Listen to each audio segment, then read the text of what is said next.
Welcome to the Texas Conflict Coach radio program. If you've ever experienced or engaged in destructive or unresolved conflict, then you know it leads to broken relationships, distrust, and damaging results.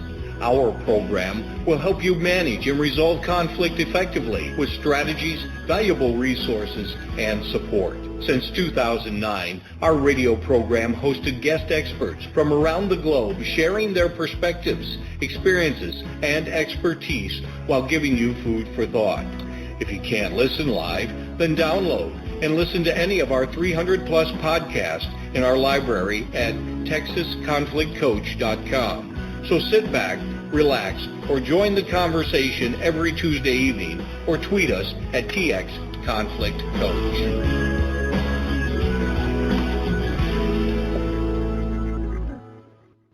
You know, a child sits alone at the lunch table while peers snicker around him. Perhaps he understands that he's being excluded and feels sad.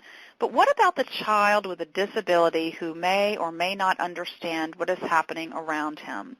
In our Back to School series, I have guest expert Tara Fishler, who will talk with us about disabling bullying, when children with special needs are bullied and what to do about it. Now, Tara Fishler is a conflict resolution specialist providing mediation services and training to schools, businesses, and nonprofit organizations.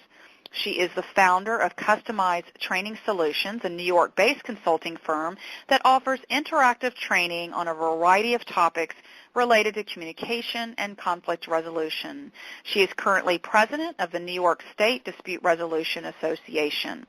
Now, we are taking live callers and questions and comments, so you can do that a number of ways. First, you can call 347-324-3591 and simply press the 1 key to indicate that you want to join us for a conversation.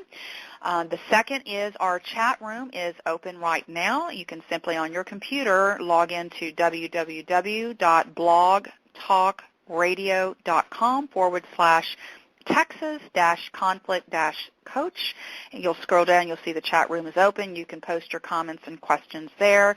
And the other way that we're doing live engagement is our live Twitter feed.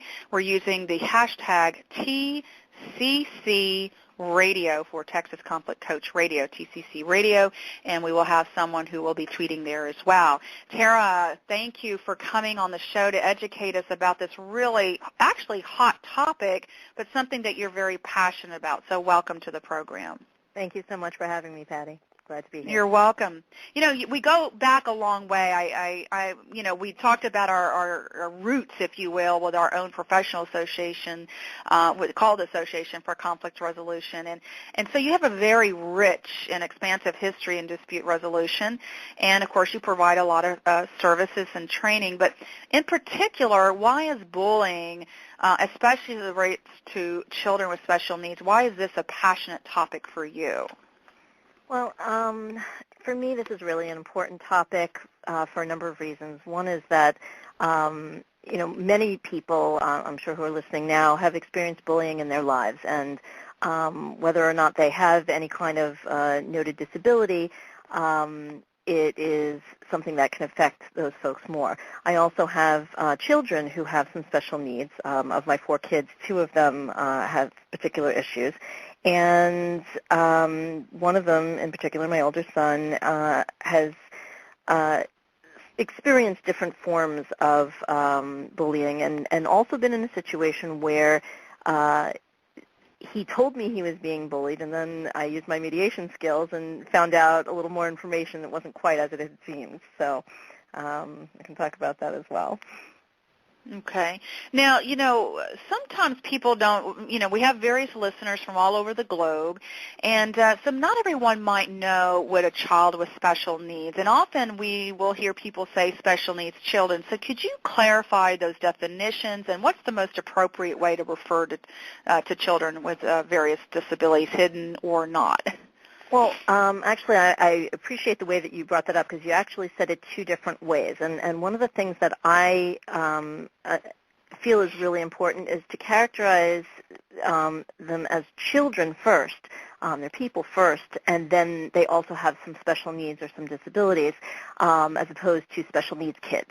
I prefer to say kids with special needs or children with special needs. And that can be a huge range. I mean, nowadays it's much more common. You'll see lots of children have an IEP, an individualized education plan, or 504. I'm coming from New York here, but where they get different kind of accommodations. And that can be anywhere from sitting near the front because they wear glasses, to being in a wheelchair, to having ADHD, to having cerebral palsy. There's a huge, huge range, autism and many things in between. And so some of the children who are in these situations are well aware of what's happening around them and can advocate for themselves, and we need to work with them to do that, and also work with children in the classrooms who are neurotypical, as we call them, who don't have these issues, to create an atmosphere of understanding and acceptance. And then you have children who may have significant mental deficits or speech deficits where they're not able to speak for themselves or advocate for themselves or even move by themselves. And those are kids that we need to pay especially close attention to and be able to advocate for them. Now, why is it important to also understand, because you just described the broad range of children with special needs, to those that are very evident, you can visually see or even hear that it's evident that they have a special need, a disability, something that they need to accommodate them in schools.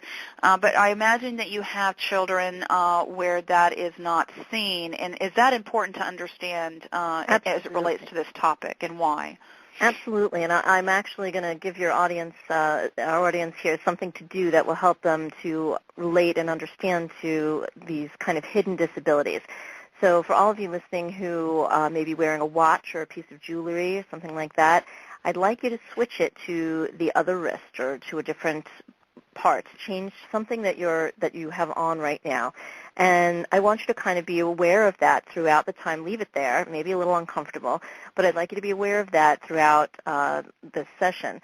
There's many times, and both of my children who have some special needs look perfectly normal in many cases, act perfectly normal, and I put normal in quotes because who knows what normal actually is compared to everybody. Everyone but they look like any other child. They are not disfigured, fortunately. They're not in wheelchairs or anything like that where it'd be obvious.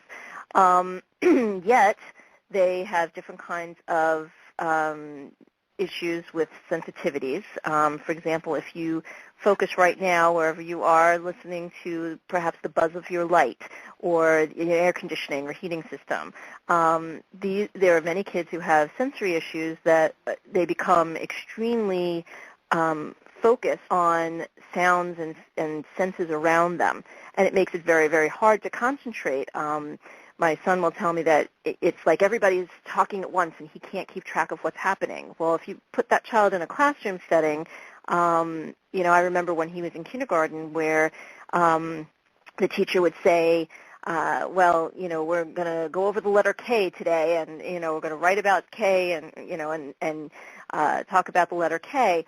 And he'd say, what are we doing with K? And he'd be like, because all he heard was K, because there was so much chatter and things going on around it that he could just focus in on one thing. And then he has a legitimate question, but the kids would laugh because they all heard the teacher explain what was going to happen, but he didn't get it. When you add to that, kids, particularly on the autism spectrum, who often will miss social cues. We actually read most of our body language through the eyes, and for children on the spectrum, they don't look at the eyes in general unless they're taught actively to do so. So there's a lot of things that are subtle that are missed, and where kids may think they're being bullied where they're not, or they may be bullied where they don't realize they are. And so those are different types of situations that we need to help school communities to understand and work with. Okay, and it seems like it would even be equally important, especially those children who have these disabilities or people don't understand these sensitivities as you just described as being part of a special need or a disability, but maybe even makes them a target for being made fun of or teasing or bullying because of the misunderstanding of what's really going on there. So let's talk then about because this topic is disabling bullying, okay, and especially as it relates to children with special needs. So what is the difference between teasing and bullying? Because I think nowadays people throw out the term bullying, and is it really bullying? And you even kind of alluded, is this really what we're talking about by asking your children questions? So what's the distinction between the two? So this is something that I teach in all my workshops of all ages, adults and children alike, because even your youngest child knows the word bullying because it is thrown around quite a bit. And actual bullying is where it's a repeated negative behavior that is intentional, and the key difference is there's a power imbalance. There's a power issue. So if a child feels afraid, then it's likely a bullying situation, versus where, for example, if you and I are buddies and, one day you do something I don't like and I'm not talking to you, then, but you're not afraid of me, we're just not talking at the moment. And then, we make up and it's all fine, and then, a few weeks later, then I do something that upsets you and, you're not talking to me, and it goes back and forth. But there's not a fear issue. There's not like I feel like I can't talk to you, I can't confront you. It's not a power. One of us doesn't have power over the other. So that's the defining factor that defines the difference between a true bullying situation where there is a power imbalance and a teasing or general relationship issue. And particularly in schools, because it is such a buzzword, if a parent or a child throws that buzzword out there, I'm being bullied, schools can, sometimes they don't handle it correctly in both underacting and overacting in these situations. So it's really important to help train teachers and support staff. Bus monitors see lots of this, lunchroom aides, lunchroom monitors, custodial staff. There's tons of people in addition to teachers themselves who become aware of these situations, and they need to be trained to know how to handle it, because if they don't handle it correctly, it actually can escalate the problem and put the child in danger. That's a very good point. Training, part of the training is, like you said, learning to recognize what is it I'm actually seeing here. One, so that people don't because then people become oversensitive, and then you hear these crazy stories in the news about some kid that was, suspended or kicked out of school for something. You're like, what? And then, so it's like really recognizing and understanding that. And so to kind of summarize, the bullying is kind of there's a fear factor that's involved, especially from one perspective, where there's this repeated negative intentional behavior that includes this power imbalance between the two, and the teasing is just a back and forth. They're both involved. The kids are both involved in the teasing. And by the way, are we talking about all ages of children here, or are you targeting a particular age group here? No, this fortunately we have seen this go younger and younger. These are things that can even happen in a preschool setting, all the way on up through high school, college, and into the workplace, into adulthood. I've written a number of articles on workplace bullying as well, and they're very similar types of situations. And a lot of these situations, many of us are conflict resolution professionals, and we know that conflict happens from misunderstandings and not being familiar with people's background, where they come from, and things like that. So personally, I like to go into classrooms and do lessons that teach the class as a whole about different kinds of kids that may be part of it. I've worked many times with wearing a microphone for children who are hearing impaired, or writing, in a bigger font or something like that. So there's lots of little accommodations and big accommodations, and part of that is training teachers as well, so that children feel included, and they don't feel like ostracized by either the teacher or the students in the school. Okay, very good. Now, one thing, well, first of all, for those listeners who are just tuning in, you are listening to the Texas Conflict Coach. Blog Talk Radio program. And we are talking with Tara Fishler from Customized Training Solutions out of New York. And we are talking about disabling bullying when children with special needs are bullied and what to do about it. And, Tara has shared with us not only about recognizing, of course, obviously those children with special needs or disabilities are visible, but it's also equally important, very important to understand the hidden disabilities, and they're just as prone to bullying as children with very visible. The other thing is you made a really big distinction between teasing and bullying, and of course what we'll be focusing on the rest of the program is how do we disable that, how we do that. So now, when you go in and do these trainings, what is it that you have found about how schools typically respond to these types of bullying situations? Well, let me say this. When I go into school settings and whether I'm working with students or faculty, I've recently been working under this concept of how good are your eyes, like the letter I, and can you identify children who are targeted by bullies? Do you know how and when to intervene in these situations? And is your environment inclusive? So the 3 I's are identify, intervene, and inclusive. And so we work with schools to make sure that those things are happening. But prior to getting there, a lot of times what I see and hear is that, schools, if they get a report of bullying, it goes right up the food chain, and the principal, the assistant principal, the dean will handle it depending on the age group, and they'll talk to the children. Now, sometimes they make the first mistake of talking to the children both at the same time. So they have them both come into the office, they sit down, and they say, well, what happened? And if you have a true bullying situation where there's a power imbalance, the child who's being targeted is not going to say anything. They're not going to admit to what's happening because they know they're going to get it worse later. And the bully is usually somebody who is very good at denying it and very good at making up excuses, and so they don't really get very far. I also think of people who bully in 2 different ways. There's kind of, in my way of looking at this, 2 different types of bullies. One is the kind of kid an adult who, they want attention. They are feeling powerless in a certain situation. Maybe that's their home life, or maybe it's in a particular class or around a certain group of people, and so they want to exert power. And maybe they're the class clown, and they get attention when they make fun of, the kid who wears the glasses, or, the kid who asks everything to be repeated, or the kid who needs extra time for his test. And so they make fun of that person, and it's a repeated thing, and the kid doesn't feel like they can go up against, this person, whatever. And it doesn't have to be a physical thing. There's a lot of different ways of that people bully. And that's the kind of child who you could work with and talk to and potentially even mediate with, because once they have an understanding of the impact of their actions, they actually may have the ability and interest in changing.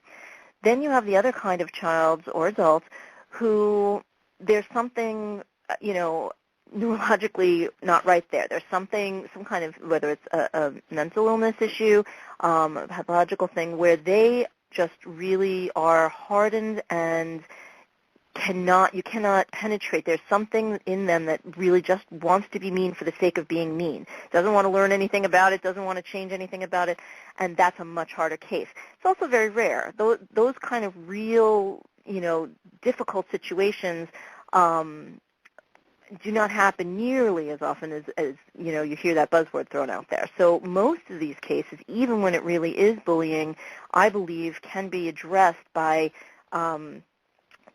having, again, the teachers need to be trained in these situations. They need to, the staff and the support staff need to be trained, and the students need to be told as well. And I will throw a little piece in here about lethal school violence, which actually I had attended a great workshop a few years ago at ACR, Association for Conflict Resolution, about preventing lethal school violence, and it happened to be about 2 months before Newtown, before that tragedy. And a lot of what they were talking about, and I've since presented on this topic, is that, first of all, the media portrays many of those situations as bullying situations, when in fact many of them are not. They are cases where there's somebody who's mentally ill, as in the case of Newtown. That was not a bullying situation at all. and yet, unfortunately, such damage was done. And the way that they talked about really having something in place to prevent it is really building relationships, really having point people for children, so having advisories, having some kind of small, close contact where adults know children and children know adults, excuse me, and they know that they can turn to them if they're not sure if something's going on. Because the kids usually have an inkling that something is wrong, this person has been acting weird or has a plan or something like that. And it's not the child's job to determine whether it's real or not. It's their job to know that they can tell an adult and that the adult is trained to take appropriate action. So it's those relationships between the teachers and the students and teaching the children that they should tell when they suspect anything at all, and then knowing that it will be handled appropriately.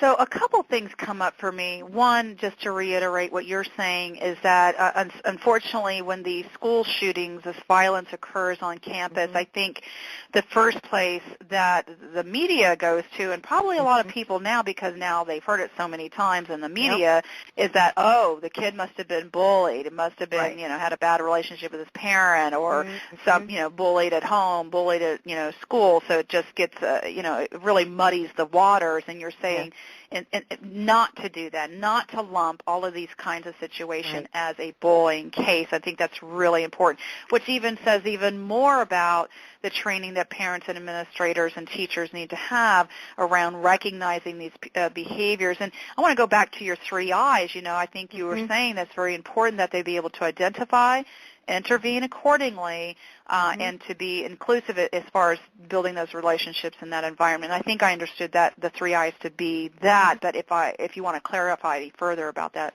feel free. Well, one, just to add a little more to that is, who are the children that are being targeted? If you ask teachers how often bullying happens in their classrooms, you're going to get a very different answer than if you ask the students.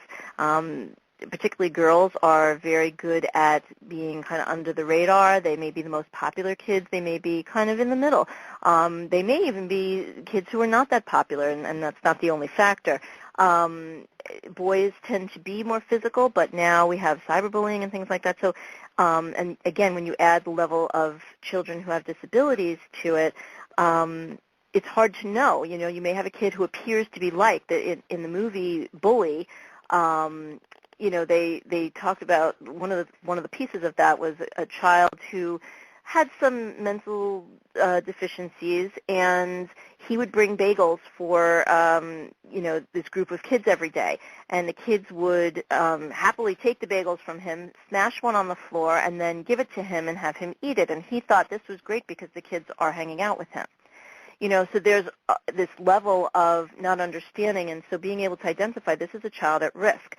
And so we need to set him up with a buddy, somebody who's going to look out for him, and it only takes one person to do that, to identify that there's a child who needs assistance and figure out a plan what to do.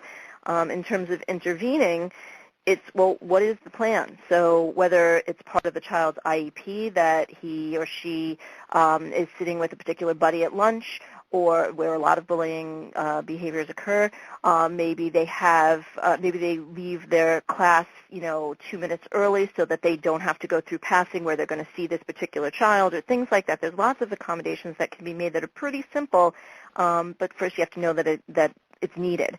And the third I is inclusive. So where there are not these bullying situations are places where everyone feels accepted, welcome, understood, where they take the time to build the relationships.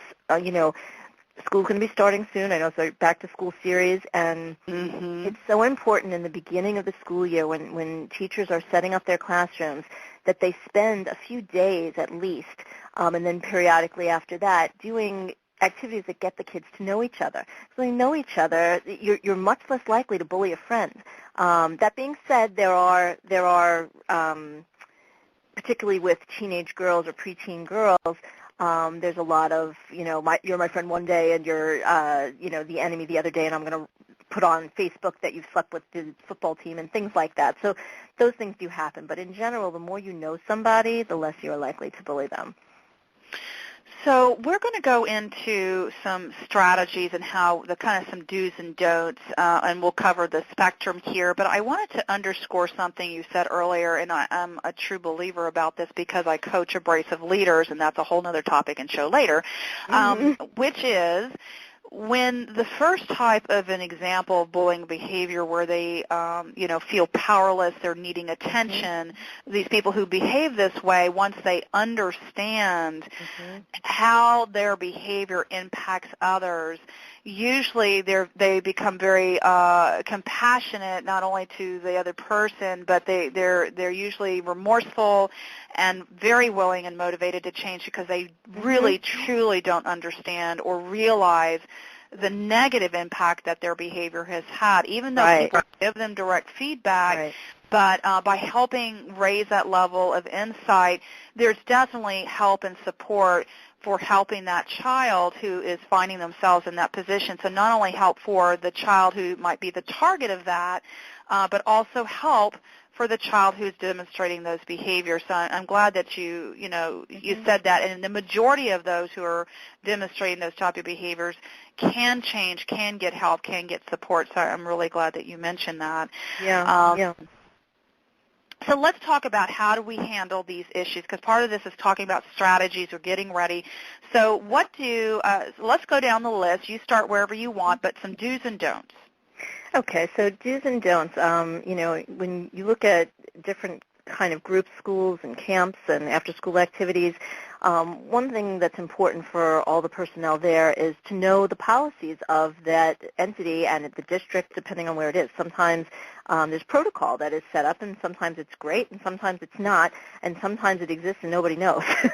So be aware of those kind of things. In terms of, also modeling appropriate ways to address conflict.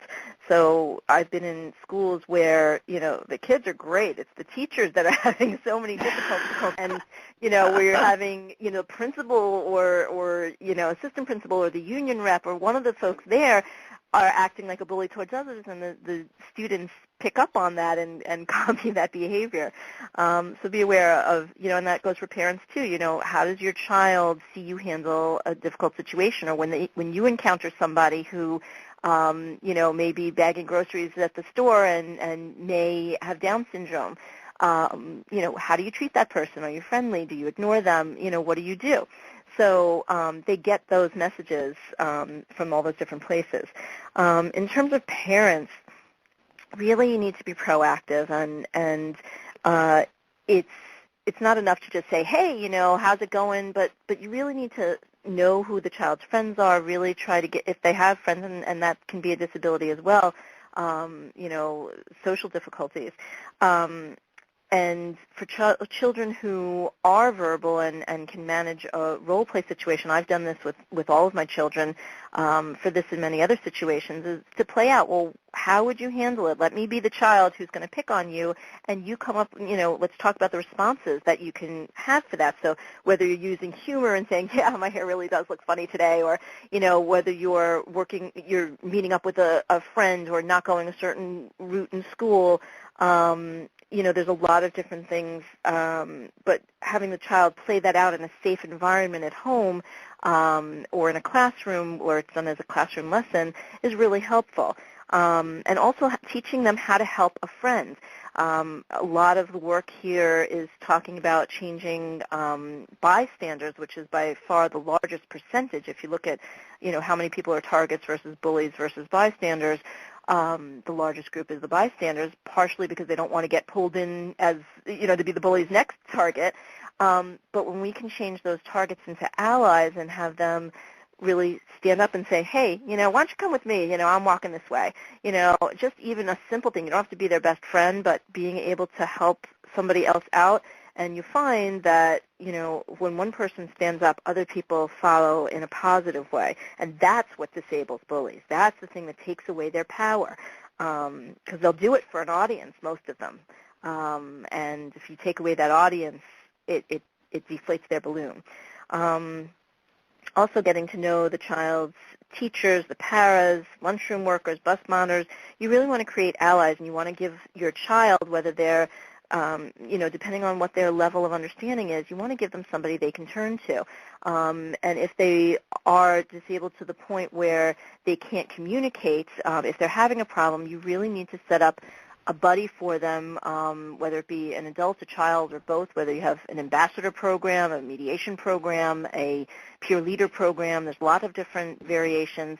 But where there's somebody specifically looking out for that child that can look under the radar as to what's going on, that can be with that child on the school bus who's getting picked on every day, and they may not be able to tell you. So those are some of the things that that should be done. So some really, really great strategies and tips. And two of the things that stood out to me that I really liked, especially for the parents being proactive, is not only, so if you're a parent with a child with a special needs, playing out, what are the kind of responses, I love that. But the other thing that I think that you mentioned that was really important to highlight is as you said, the bystander, the friend that watches and sees this happening. And so parents, how can you teach and train and role play out? What if your friend, you notice is being bullied, or these behaviors are happening, and your friend with the disability or the special need is not able to respond? Or how do you help them? And so looking at it from both angles is what I was understanding you to say.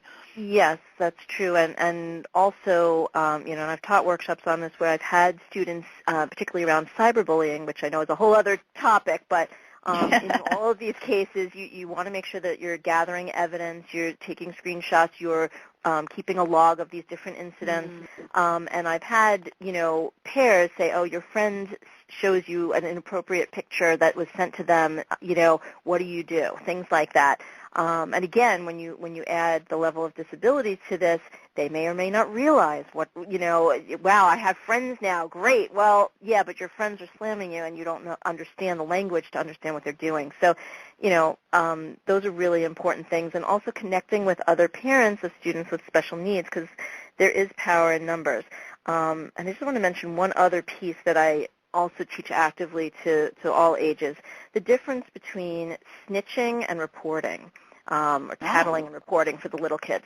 Snitching is to get somebody in trouble, whereas reporting is to keep someone safe. I say this to my own children as well as all my audiences, because kids don't want to be a snitch. They don't want to get in trouble.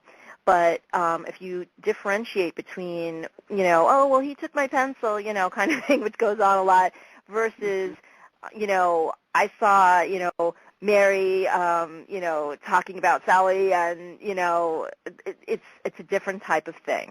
So really getting children to understand that reporting is helping and not a bad thing, but a positive thing. And then again, you need the teachers and the support staff to understand what to do with that information to keep those kids safe and not get them in more trouble.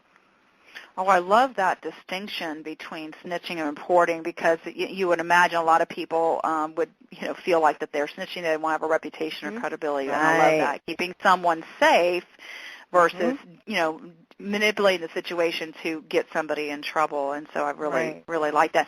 Tara, are you familiar with some of the bullying apps that are out there that anonymously allow students or observers to report potential bullying behavior in an anonymous way, and that way schools can kind of monitor if there's something systemic going on or an ongoing pattern? Have you heard about those? Actually, I have not heard of that specifically. I know there are apps that have enabled bullying situations pretty quickly that are, they come and they go in a blink of an eye, but, even things like, Snapchat and all of those where they've really been used in a negative way. So I'm actually pleased to hear of apps that will help to control the situation and stop the bullying. But I have not, I've not seen that up to this point. So yeah, last year in our Back to School series, we had a gentleman who's won a lot of grant money for a very innovative app called Stop Bullying app. And so he's working with school districts around the nation and implementing that, and it's tied into the community. But it was the first time I had heard that it gives, empowers people not to be afraid because it can be anonymous, but yet it's a way to report without, physically feeling like I've got to go to someone and say something, but they can use the app in a very constructive and productive way. So I'll send you a link to that. That's a great idea. Is that connected to the Stop Bullying site? Because I'm familiar with, but I wasn't familiar with the app. No, it's a different site, but I will definitely send that to you. But it is the Stop Bullying. It's referred to Stop Bullying app, and it's actually developed by a local programmer here in San Antonio, and has been trying to get that app out to the school districts. He's had a lot of response to it. Wonderful. So just something to be aware of since you do a lot of the training. And like I said, to do that.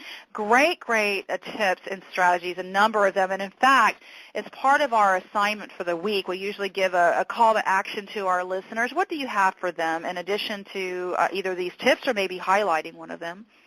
Yeah, well, the role play is a key thing. So, for those of you listening, I would like you to, whether you have your own children or children in a community that you're in, to try to find a situation where you can role play with them and either make kids aware of these special needs and educate and or, getting them to figure out what can they do, how can they be an ally, how can they stand up and help somebody else.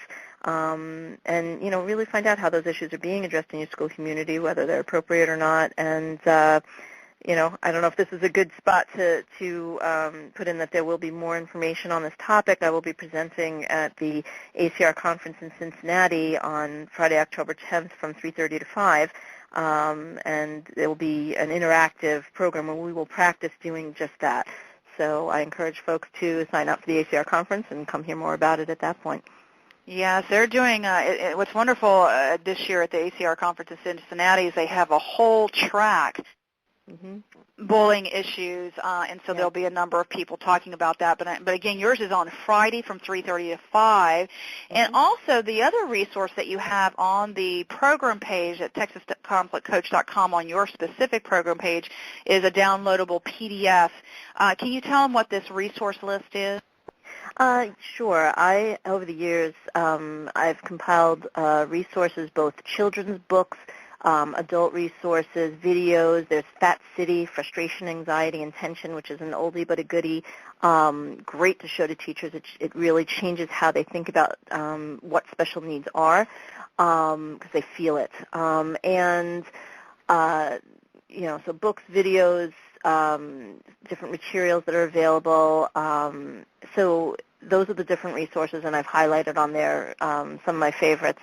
And certainly folks can feel free to contact me if they want more information or more feedback on that. My website is www.tarafishler.com, and I'm happy to field any questions. And let me just spell that. It is TARAFISHLER, tarafishler.com. And in addition to the presentation you're doing at the ACR conference, I believe you also have some upcoming workshops. What did you want listeners to know about that? Well, I have the ACR conference is the one that's related to this, and I have written a number of articles on both this topic and workplace bullying, which you can also find links to on the website. So those are the things that I am focusing on right now. Oh, okay. Okay, all right, very good. Now, as we begin to close, and I thank you again so much for educating our audience and getting them back to school, getting them ready for that. And this is such an important topic. We've done a number of bullying, cyberbullying, but we've never done one that was really focused on children with special needs. So thank you so much for sharing your expertise on that. So what final message would you like to leave with listeners tonight? Well, I would say use your eyes to get to A's. So identify, intervene, and inclusive, and then be an ally and an advocate for people who are bullied, especially when they have special needs. And just remember that it takes only one to stand up and help, and you can each be that one. And that's my message. Excellent. Tara, thank you so much for being with us tonight and being such a great contributor to educating our audience. Great. Thank you so much again for having me. All right. Good night, everyone. Night. Thank you for listening to the Texas Conflict Coach. We hope you've enjoyed the program. You can find over 300 podcasts archived to listen at your own convenience at texasconflictcoach.com or download the podcast at iTunes or Stitcher Radio. To learn about upcoming radio programs and resources, sign up for our monthly e-newsletter.